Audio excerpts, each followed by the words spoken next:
I would say the average person isn't happy, right? Like I would say most of the world is somewhere from sad to blah. Like most people, like obviously millionaires and billionaires, people who stick out, people who are different, those are the happy ones.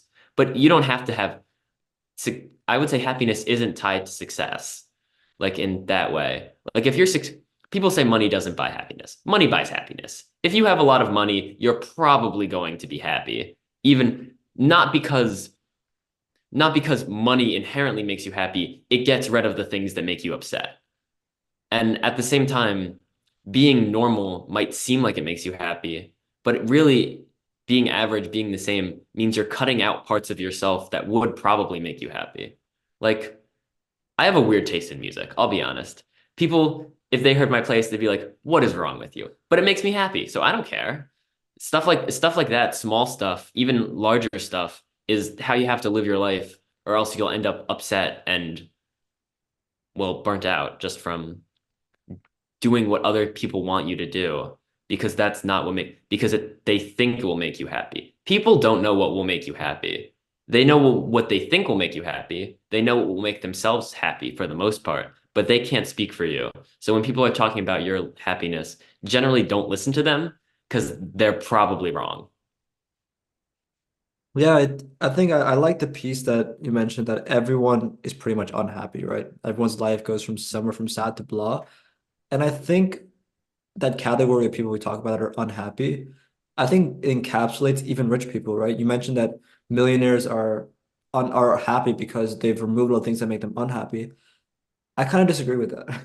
Now, obviously, I'm not saying money is an inherently bad thing, and I think if you can make money, it can solve a lot of your money-related problems. But I think money and happiness are two separate things. And one of the reasons I think that is true is because I think as you gain more money, your expectations rise with that as well. I'll give you an example. I ordered Wawa after the wrestling meet yesterday, and I hopped in the shower. I was waiting for it to come. It's supposed to come as soon as I was done, like 5:26, 5:30 p.m. I come out of the shower, it's delayed by 10 minutes. I'm like, okay, whatever. I'm sitting there outside, like whatever, 10 minutes. Then it's 5:40, then it's 5:50, then it's 6 o'clock. And I was calling my dad, so it was whatever. And then I look at my phone, it's like almost 6 o'clock. It's been 30 minutes delayed. Like, where's my food? I see my dad's just sitting at the restaurant and I call him, and the problem was that the apparently Wawa never got my order through DoorDash. So the DoorDash guy was sitting there and the Wawa was like, we don't have the order, like we don't know what to tell you. So I had to call him up and cancel it and get the refund and everything. And I went and ate patty dinner. And I was walking back to get my dinner and I was thinking to myself, like, how can this be? Like we're living in such a society where food should be fast, it should be quick, it should come to me soon. I'm kind of pissed off. And then I think to myself that why am I so pissed off about the fact that my food didn't come? If you showed DoorDash to someone who's living 100, 200 years ago, they think we're living in heaven, that you can get instant access to anything you want, any food you want within 20 minutes for like $20 is almost insane. And someone 200 years ago would be happy with a slice of bread who's going days without food, who's suffering what most of history people have suffered with lack of food, lack of ability to have things quick. And I think that made me realize that, sure, okay, we have access to things like DoorDash, we have so much money, we have all these things around us, yet we'll still find ways to be unhappy. We'll still, because our expectation rises with the money. Someone who has $1 million will also expect to get things that millionaires get, and when they don't get it, then the level of unsatisfactoriness rises with it. Now, I do agree with the fact that it will remove a lot of your problems. And we could say all this, but I think money is great, and I think we should all make a goal to make money. 100%.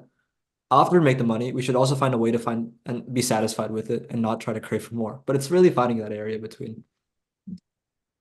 Yeah, you said expectations rise. I think a part of happiness is not expecting too much because sure you can want things in life, but and having dreams is definitely a good thing and having things you want is something you need from life or else you won't get anywhere.